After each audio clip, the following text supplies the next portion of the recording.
अस्सलाम वालेकुम नाजरीन, आज मैं आपको बता रहा हूँ पुदीने के फ़ायदे। तो नाजरीन, इस वक्त मेरे हाथ में 2 किस्म के पुदीने हैं। ये पुदीना, इसको काला पुदीना कहा जाता है और ये आम तौर पे ये चटनी इसकी बनाई जाती है और इसकी चटनी बहुत मज़ेदार होती है और इसको सब्जियों में डाल के पकाया जाता है। इससे सब्जियों का टेस्ट दोबाला हो जाता है और उसमें एक खुशबू में एक पैदा होती है।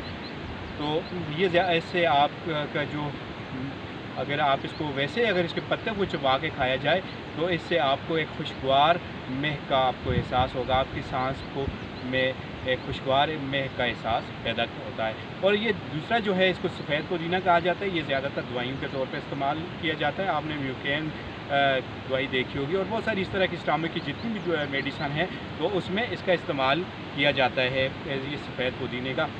मैदे के जितने भी अमराज हैं उसके लिए ये अल्लाह ताला की तरफ से एक अनमोल तोहफ़ा है मैदे के मरीज़ों के लिए।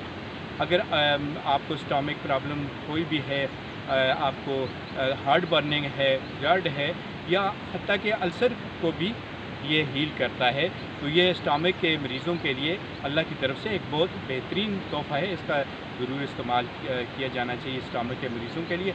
और इसके अलावा ये दमे के जो मरीज़ हैं, दमे के मरीज़ों के लिए भी ये एक बेहतरीन दवा है। दमे के मरीज़ों के लिए भी इसको इस्तेमाल किया जा सकता है। इसको खुश्क करके इसका पाउडर बना लिया जाता है और उसके बाद इसको हस्ब ज़रूरत इस्तेमाल किया जाता है। और ये ताज़ा भी अगर इसको इस्तेमाल किया जाए तो ताज़ा भी इस्तेमाल किया जा सकता है। और अगर हेडेक है या कोल्ड है तो उसके लिए इसका कावा बना के किया जाता है।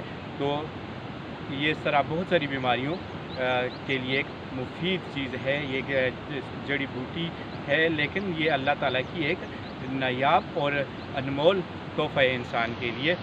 और इसके अलावा ये बहुत सारी स्किन डिजीज़ के लिए भी ये कारगर साबित होता है।